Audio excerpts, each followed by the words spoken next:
guys? Welcome back to the vlog. On today's episode, I'm going to show you 5 things that are wrong with every single Mark IV, GTI, Golf, Jetta, R32, any car from Volkswagen that was from like 1999 to like 2005, 2004. Within that same spectrum of the Mark IV era, which is what I have. I have a Mark IV GTI. It's in every single car, like every single one of them. I guarantee you that after some time, these 5 things go wrong with it. First and foremost, it's kind of windy out, so if the sound is a little bit, off, I apologize, and my hair's all over the place too, but it is what it is. But anyways, here's the first one, and I think this is the biggest one because and this is the one that probably happens first, and there's a reason for that. But here, let me show you.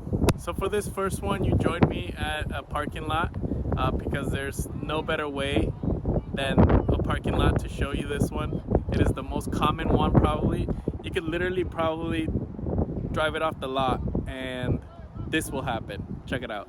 You see that? There should be a lip there. Mine doesn't have it, but it should be there. And what you can see there is the radiator hanging down. So you see this groove right here? That's where the lip goes. And if you're not careful, you'll rip it. Just like this one. Looks like the previous owner, or maybe the one before that, just drove a little bit too far up. So what happens is you drive too far up and then it gets stuck on this concrete thing, and when you go and reverse, it'll rip it out. That's why you always park in reverse. Alright, so for the next 4, let's go inside the car. Alright guys, so now you join me inside the car. This one's kind of like a pet peeve of mine because I've had it in absolutely every Volkswagen that I've owned. And it's also dangerous because if you don't get it fixed and it gets low enough, it actually blocks your rear view mirror. And you need your rear view mirror. You need it. But as you can probably already tell, yes, it's the headliner.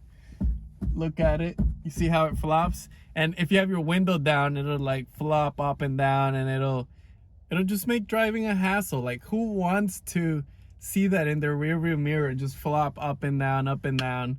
It's just, it's unnecessary. My plans for that, to fix it, I'm not gonna like plug it up with some like pins. I'm actually gonna remove the headliner and maybe put Alcantara, maybe suede.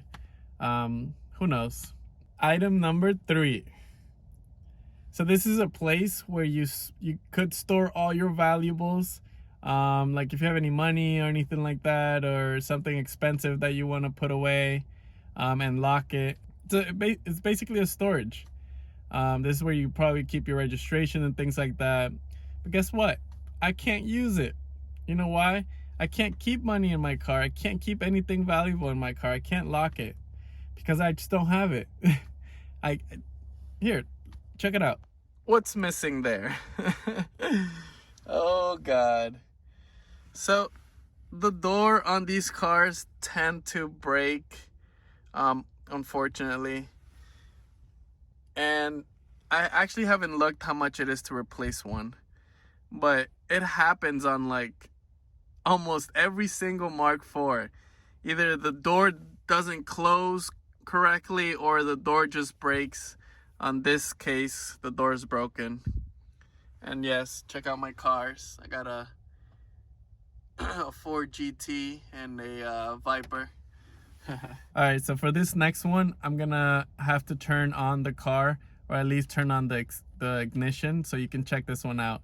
If you own a Volkswagen in general, not even just Mark IVs, if you own a Volkswagen, you absolutely will have the check engine light on and or the airbag light on. Check it out. All right, so let's wait for all the lights to settle. Let's turn it on actually, so you can just, all right, there it goes. That's just the e-brake. We can turn that one off. Oh, turned off for a second, but turns right back on. So yes, the infamous check engine light and airbag light on any Volkswagen that has probably more than 60,000 miles or so has those two lights on, guaranteed. It's like they should just include it with their manual. Like after 60,000 miles, your Volkswagen will have the check engine light and the airbag light on. I actually know the codes that are on for this. It's the most common one in the Mark IV generation. That will be the O2 sensors. Now for the airbag, that says that it's the driver latch thing that's bad.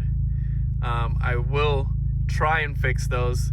I don't know if the check engine light will go away though, because that's like it's probably like programmed already that it's gonna stay on, and it's gonna be a hassle to you know, get to go off. All right, and for this last one, number 5, infamous door card upholstery that just with time the glue just loses its gluing effect, and this happens. This is so common. Like there is not one probably Mark IV in existence right now that still has the original upholstery here on the door card. Like it's impossible. That one, as you can see, that one's it's still on there, but it's coming off.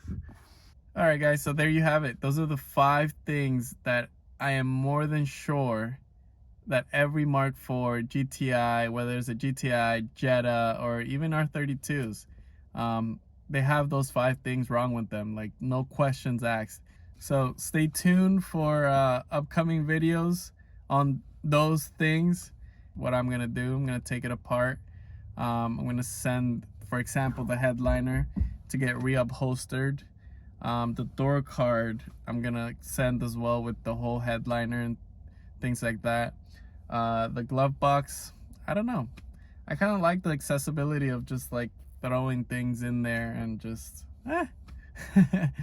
the check engine light I'm gonna fix. O2 sensors, those are like $150 each.